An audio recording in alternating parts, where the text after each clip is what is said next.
देखो, हमारी प्रार्थना है, यदि आपको मोबाइल अत्यंत आवश्यक है तो कसम खा करके लीजिए कि गंदी बातें नहीं देखेंगे, प्रपंच नहीं देखेंगे। नहीं, बहुत हम कह रहे सुबह से शाम तक मोबाइल इतना है, आराम से समय कट जाएगा बिना भजन के, बिना चिंतन के।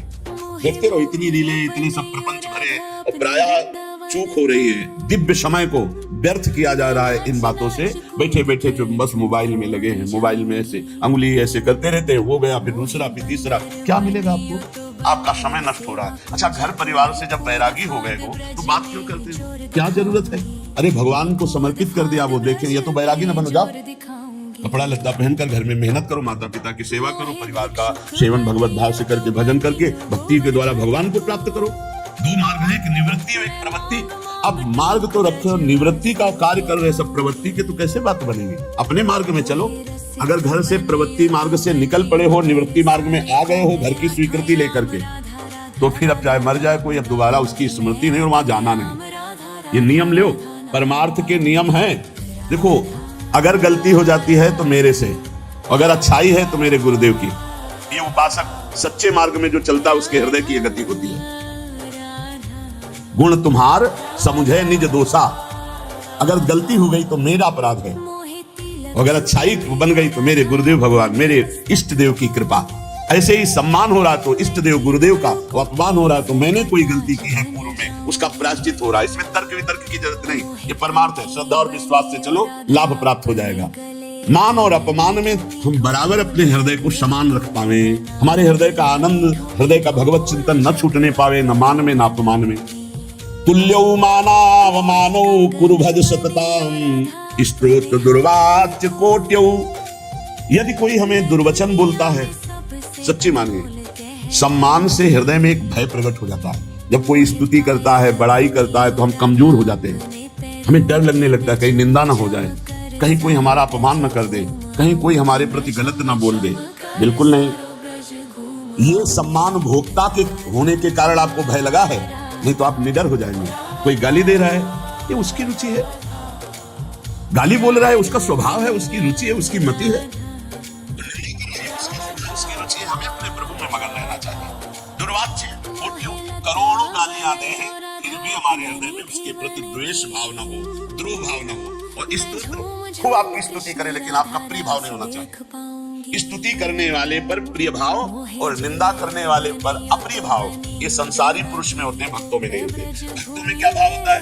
निंदा करने वाले में प्रिय भाव और स्तुति करने वालों में उदास भाव, उदासीन भाव, अप्रियता और न कठोरता, उदासीन भाव। लेकिन निंदा करने वाले में प्रिय भाव। जो निंदा करने वाला है उससे ऐसे जैसे कोई स्तुति करे, तब कैसा व्यवहार करेंगे, वैसा निंदा करने वाले के प्रति व्यवहार। यही साधु उमा संत कही, यही बड़ाई, वो मंद करत और ये करत भलाई। जब वो बुरा बोले और हम उसका मंगल प्रिय भाव रखे, तब हमारी साधुता सुरक्षित, तब हमारी भक्ति सुरक्षित। ग्रासा लाभ है महासंपत्ति। सीधा हम वृंदावन वास कर रहे भजन मार्ग में, हमें हो सकता, अब तो बड़ी व्यवस्थाएं हो गई हैं, नहीं पढ़े, बड़ी समस्या उदर भरने की ही केवल थी।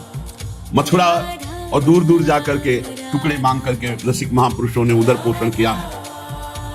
बहुत ही कष्टप्रद जीवन, वैराग्य का जीवन बहुत कष्टप्रद।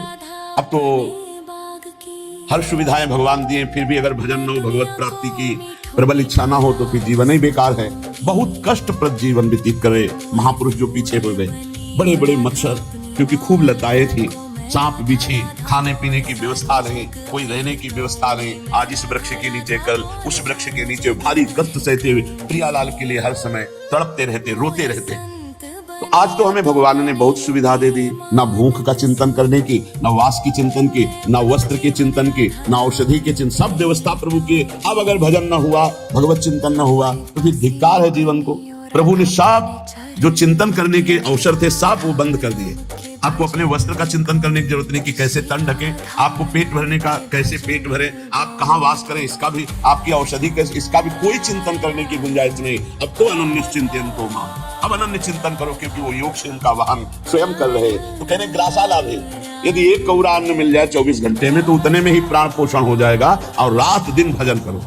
श्रीपाद प्रबोधानंद जी कह रहे हैं कैसे वृंदावन वास करो? अपने को सबसे नीचा अति नीच मानकर, दूसरों को सम्मान बढ़ाई देते हुए, अपना जब अपमान हो या सम्मान हो दोनों में समान भाव रखें, और कोई हमें गाली दे या स्तुति, हम उससे अपने हृदय को बचाएं, और एक कौरा भी अन्न मिल जाए तो उससे प्राण पोषण कर ले।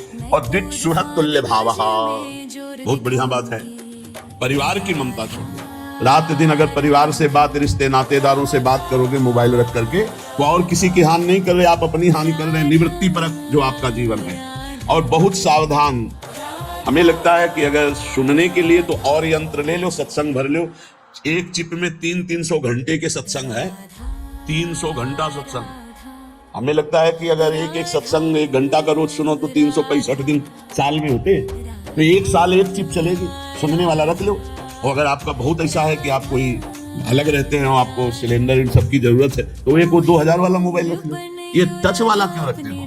इसी में सारे जहर हैं। छोटे वाले में तो हमें लगता है कुछ दिखाई नहीं देता, उसमें चित्र तो आते नहीं। ऐसा करना चाहिए साधक को। ये जिनकी बहुत बड़ी बड़ी सेवाएं हैं वो बात अलग है, नहीं। हमारी प्रार्थना है बाहरी भी साधकों से, अपने यहाँ तो जिनको सेवा उन्हीं के पास मोबाइल है, अन्यथा नहीं है। बाहरी साधकों, ये मोबाइल बहुत जहर है। भगवत प्राप्ति के बाधा के लिए कलयुग ने बड़ी भारी रचना रच दी है, और अगर नियम संयम से प्रयोग करो तो बड़ा सहयोगी है। सत्संग सुन लो आप इससे, मोबाइल से। कोई विपत्ति वाली बात है तो आप सूचना दे सकते हो। बहुत तरह से बचाव पक्ष इसमें है, लेकिन फंसाव पक्ष बहुत ज्यादा है। फंसाव पक्ष से जिनकी बचने की सामर्थ्य वही मोबाइल रखे। साधक तो बिल्कुल जहर समझे, मार देगा भैया, बिल्कुल मार देगा, बिल्कुल मार देगा। हर समय हम देखते हैं, चाहे छोटा बच्चा हो चाहे बड़ा हो, एकांत बैठे चल भी रहे हैं तो कान में बटन से लगे रहते हैं, तो बात करते घूम रहे हैं जैसे ना बात कर, और समय बर्बाद कर रहे हैं, और मुझे चला जा रहा है संसार की बातें। और क्या, राधे राधे मेन बात कर लो, बस काट के रख दो भजन, अब कान में लगाए बस, और समय बर्बाद मत करो। यहाँ कह रहे हैं कि सुहृद तुल्य भावः। अगर तुमसे कोई शत्रुता का भाव करता है तो तुम भगवत भाव करो, और अगर कोई प्रीता का भाव करता है तो भगवत भाव करके राग रहित रहने के लिए उससे ज्यादा प्रीता मत करो। ये भगवत मार्ग है। घर परिवार वालों से तो प्रभु यदि निवृत्ति मार्ग में हो तो भूल जाओ कि तुम कहाँ पैदा हुए। इसलिए उपासक बहुत सावधान, हमारी बात मान लेना। यदि निवृत्ति मार्ग में चले हो तो परिवार से संबंध छोड़ दो, पैसे का बल छोड़ दो, किसी से दोस्ती मत करो, शत्रुता तो किसी से भूल के मत करो, तो एकमात्र भगवान का भरोसा, सब व्यवस्था हो जाएगी। सब व्यवस्था, सब मान लीजिए, सब व्यवस्था हो जाएगी। विश्वास कीजिए, हमारी बात पर विश्वास कर लीजिए। किसी का सहयोग, और विरक्त होकर घर से लेके खाना है तो जहर खाना है। जहर का मतलब समझते हो? जैसे जहर खाते हो हमें मार देता है, ऐसे ही हमारे वैराग्य को मार देगा। पूज्य श्री रघुनाथ दास गोस्वामी जी को उनके पिता बहुत बड़े आदमी थे, मजूमदार, खूब धन वैभव। जब देखा कि बेटा जगन्नाथपुरी में वैराग्य, तो यहां से हलवाई, सामग्री, रुपया, पैसा सब भेजा। 2-4 दिन श्री पूज्य रघुनाथ दास गोस्वामी जी ने महाप्रभु चैतन्य देव को भोग पाया। फिर विचार किया, जब मैं वैराग्य के मार्ग में हूं तो पिता के द्वारा दी हुई वस्तु और संपत्ति का भोग। जाकर जगन्नाथ जी के द्वार पर सिंहपौर पर खड़े हो जाते, जो भिक्षुकों को प्रसाद बंटता वो प्रसाद लेकर बस एकांत भजन करते। कुछ दिन बाद वो भी छोड़ दिया था, एक क्षेत्र से ले आते। कुछ दिन बाद वो भी छोड़ दिया। जो प्रसाद गायों को डाल दिया जाता, गाय छक जाती, ना पाती, वो रात्रि में बीन के लाते और धोकर उससे उधर पोषण करके खूब भजन में रहते। हमें महापुरुषों के चरित्रों से पता चलता है कि विरक्त को अपने परिवार के दिए हुए धन के द्वारा अपना भरण पोषण नहीं करना चाहिए। बैरागी को भगवत आश्रित रहना चाहिए। अब दूसरा पक्ष, ये श्री धाम वृंदावन है। अब समय वो रह नहीं गया कि आपको, अगर हम सब भिक्षा मांगने निकले तो 400-500 जिस गांव में जाएंगे दरवाजे बंद हो जाएंगे। भैया रोज कौन 500 रुपये दे? अच्छा, कितनी व्यवस्था कोई करे? तो भगवान ने व्यवस्था कर दी। अब जिनके पूरे परिवार विरक्त हैं, पत्नी, पुत्र, बेटा, बेटी, सब, अब वो अपने संपत्ति को लेकर वृंदावन आए, अपना मकान खरीदे, अपना खा पी रहे, भजन करने, बढ़िया है। वो भी एक पद्धति, क्योंकि वो धामवासी है, पूरा का पूरा गृहस्थी से, पूरा का पूरा परिवार भजन मार्ग में, तो उनके लिए फिर ये विधान है कि वो अपने द्वारा जो कमाई हुई संपत्ति है उसी से अपने परिवार का पोषण करते हुए और भजन में तन्मय है। लेकिन जो नौजवान है, गृहस्थी में प्रवेश नहीं हुए और घर छोड़कर सीधा वृंदावन या भगवत मार्ग स्वीकार, भूल कर भी परिवार का पैसा तो स्वीकार करे। समझ रहे हो? हमने 2 भाव यहाँ प्रकट किए। जो एक गृहस्थी पूरा का पूरा परिवार विरक्त होकर रह रहा है, वो अपनी कमाई के द्वारा मकान खरीदा, वास की व्यवस्था, भोजन की व्यवस्था, पूरा परिवार भजन में लगा है। प्रणाम है, अच्छा है, चलो धाम के कारण। और जो गृहस्थी में नहीं गए और विरक्त होकर, उनको परिवार का दाना नहीं खाना चाहिए। मांगो, भगवद आश्रित रहो आकाश वृत्ति से, या जैसे तुम्हारा जीवन केवल भगवद आश्रित रहो। अपने सुहृद जनों के द्वारा दी हुई सुविधाएं स्वीकार करने से भगवद आश्रय में बाधा पड़ जाती है। विरक्त होकर के द्वित सुहृद तुल्य भाव, शत्रु में मित्र में समान भाव, परिवार वालों से दूरी बना करके, दोनों भाव बता दिए, उसमें प्रश्न करने की जरूरत नहीं कि आप हमसे फिर कहने लगे कि अब हम तो आपकी उस आज्ञा का पालन कर रहे हैं कि अब तो परिवार का नहीं, आपका पूरा परिवार विरक्त है, तो जो माता पिता ने संपत्ति कमाई उससे जो भरण पोषण उससे कीजिए और बिल्कुल एकांत सेवन करते हुए भजन कीजिए। लेकिन जिन्होंने ब्याह नहीं किया, गृहस्थी में नहीं गए, विरक्त भाव में आए, उनके लिए बिल्कुल सख्त शासन, एक पैसे कभी परिवार से नहीं, कभी नहीं, कोई संबंध परिवार से नहीं, तो आपके परिवार का भी कल्याण हो जाएगा, क्योंकि आप निवृत्ति मार्ग के पथिक हैं। कांतत्वन्मात्र संचादित विकृततम स्त्री मया मेध्य पिंडम ठुत्कुर्वार्थान अनर्थान विमर्श श्रुत सुहृदान धवान विद्यबंधान कष्टम मिष्टान्न पानादि सुभज वसनाद्विज्ज्वलत्वे प्रपेथाः सर्वेषां शिष्य भृत्यादि वदति विनतोऽध्यासस्तु वृंदावनं भोः। यदि आपको वृंदावन वास मिल गया है तो अब जो है काम आदि भोगों पर शासन वृत्ति रखिए। वनवास कर रहे हो, सावधान हो जाओ। श्रीपाद करे कांतत्वं मात्र संसादित विकृततम स्त्री मया मेध्य पिंडम। ये जो स्त्री पुरुष शरीर है, ये मांस आदि से बने हुए हैं, इसमें कोई सुख कहीं नहीं है। ये केवल भ्रमात्मक कामादि दोष उत्पन्न होने के कारण परस्पर आकर्षण हो, ऐसा लगता है ये सुख है। श्रीपाद कह रहे हैं इस अपवित्र देह से घृणा कर ले अपने, कहीं सुख नहीं। कैसा भगवान का विचित्र खेल बना हुआ है कि परस्पर आकर्षण और आकर्षण कहाँ स्थानों में है वो सब देख रहे हो। श्रीपाद कह रहे यदि वृंदावन वास मिला है तो थोड़ा विचार करके इस कामादि दोष से रहित होगे, तभी तो प्रेम प्रकाशित होगा। जहाँ काम होता है वहाँ प्रेम नहीं, जहाँ प्रेम होता है वहाँ काम नहीं। अर्था अनर्थान, रुपया पैसा के लिए व्याकुल हो जाना, व्यवस्था में चित्तवृत्ति जोड़ देना, प्रिया प्रीतम से चिंतन हटा देना है बहुत बड़ा अनर्थान, ये नाश का कारण बनता है। सहज स्वभाव में हमारी चिंतन वृत्ति भगवदाकार रहे प्रिया प्रीतम में, और जैसे वो रखे, महलों में राखो चाहे झोपड़ी में बांध। हमको प्रयास नहीं करना, व्यापार नहीं करना विरक्त होकर के। गृहस्थ होकर के यदि वृंदावन वास कर रहे तो व्यापार के लिए नहीं, भजन के लिए। वृंदावन वास भजन के लिए है। तो अब आप मान लो ऐसे धनी नहीं हो तो आप कुछ थोड़ा जो रिक्शा चला ले, या जो भी ऐसे कार्य करके अपने परिवार का भरण पोषण करते हो, खूब भजन करते हैं, हम प्रणाम करते हैं। लेकिन यदि आपके पास खाने पीने की व्यवस्था है, आप विरक्त हैं, फिर आप व्यापार करते हैं, तो अनर्थात परिणाम में वो अनर्थ ही पैदा करेगा। देख लेना, जो संत शास्त्र गुरुजन कहते हैं वो परिणाम को बोलते हैं, परिणाम को। परिणाम ही हमारे जीवन का परम लक्ष्य है। तो परिणाम क्या होना चाहिए? प्रिया प्रीतम की प्रीति, प्रिया प्रीतम के लिए तड़पना, प्रिया प्रीतम की प्राप्ति के लिए रोना। लेकिन हमारी वृत्ति यदि अर्थ में, तो अर्थ में सबसे बड़ा दोष ये है कि वो संख्या पे वृत्ति चली जाती है। अब 10 लाख हो गए, अब 10.5 लाख हो गए, अब 11 लाख हो, ऐसे चिंतन करते करते वो मर जाता है और संख्या बढ़ाता रहता है मरते समय तक। ये संख्या बढ़ाने की बहुत बड़ी दोष वृत्ति, अनर्थ वृत्ति इस अर्थ में है। वो चित्त को लुभायमान कर लेता है, और इतना लुभायमान कर लेता है कि गोस्वामी जी ने ऐसा ही मांगा, लोभी जिम प्रिय दाम तिम रघुनाथ निरंतर प्रिय लागो मुहिनाम। 2 बातों में, जैसे कामी नारी प्यारी जिम, जैसे लोभी जिम प्रिय दाम। यहाँ कह रहे कांतत्वं मात्र संचादित विकृततम स्त्री बया मेध्य पिंडम। तुम्हारे शरीर या अन्य शरीर की तरफ जो आकर्षण है कुछ नहीं है, चमड़ी चिकनी है, गंदगी भरी हुई है। काहे को व्यर्थ में अपने जीवन को वृंदावन में अपवित्र करते हो, नष्ट कर रहे हो। दूसरा धन, धन के लिए प्रयास, गृहस्थी में हो तो उचित प्रयास कर लो। अगर विरक्त हो तो जितना है उससे काम चला लो। मरना है, प्रिया प्रीतम के पास जाना है, और भगवान सबका भरण पोषण करते हैं। विश्वास करो, वृंदावन जब आए थे तो ना एक व्यक्ति का परिचय था, ना एक वस्तु पास थी, परम विरक्त संन्यास वेश। जब श्री जी ने स्वीकार किया और व्यवस्था की जरूरत थी, देखो आप सब बैठे हो, कभी किसी से गुरु कृपा से मांगने वाली बात ही नहीं, अपने आप वो सब व्यवस्था करती। तो भगवत व्यवस्था में अपना कोई अहम नहीं रहता। जैसे कभी एक बार स्मृति में नहीं आया होगा कि मेरी राधा के लिए, कभी नहीं। श्री जी का विधान चल रहा है, मेरा तो कहीं कुछ नहीं है। अब जब शरीर छूटेगा तो ये थोड़ी ध्यान आएगा कि इसकी कौन देख रेख करे, क्योंकि हमने देख रेख किया ही नहीं, हमने बनाया ही नहीं, हमारा है ही नहीं। राधा राधा राधा, हमारी तो श्री जी हैं और श्री जी का चिंतन हो रहा है। अब श्री जी जो व्यवस्था की, उनकी व्यवस्था है, उन्हीं की व्यवस्था, उन्हीं को समर्पित। ये ध्यान की जो बढ़ोतरी करने की भावना विरक्त होकर होती है, अनर्थ पैदा कर देगी आखिरी में। अरे अब तो गुजारा करो, केवल जिस पर तुम्हारा ममत्व होगा वही आखिरी चिंतन होगा, ममत्व का विषय श्री जी हो। देखो, जब कोई आवश्यकता होती है उसकी व्यवस्था श्री जी से होती है ना, बड़ा हृदय में शीतलता रहता है। देखो कितना स्वामी जो देख रहे हैं कि अगर आवश्यकता है, हमें देख रहे, एक एक बात को देख रहे। बिछाने वाले की आवश्यकता है कालीन की, तो 2 ही 4 दिन में कोई आ जाएगा, वो अपने आप कालीन आकर के कटवा करके रख जाएगा, बिना कहे बिना मांगे।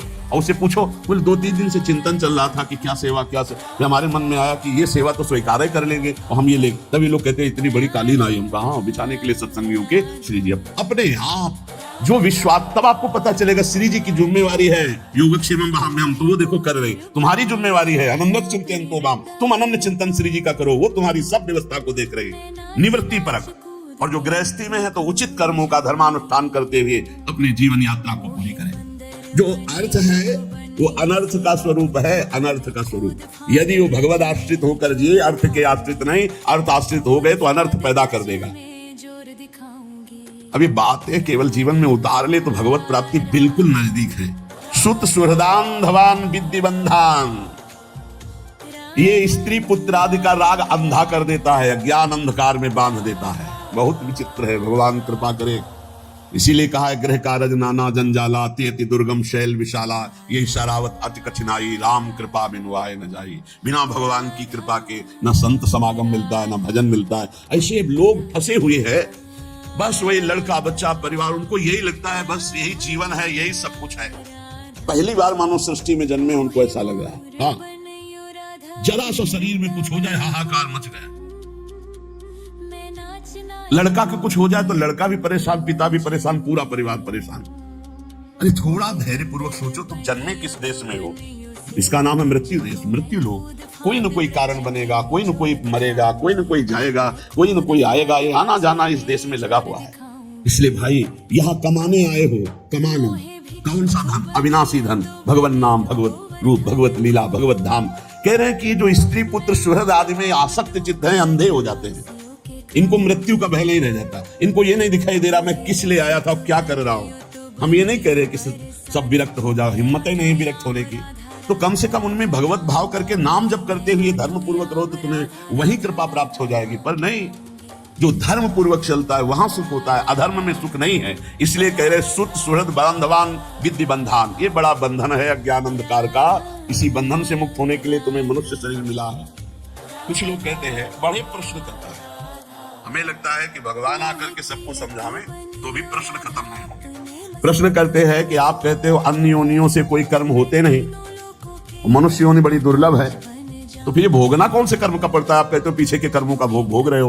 बड़ी बुद्धि लगाते हैं निगेटिव में, पॉजिटिव में नहीं लगाते।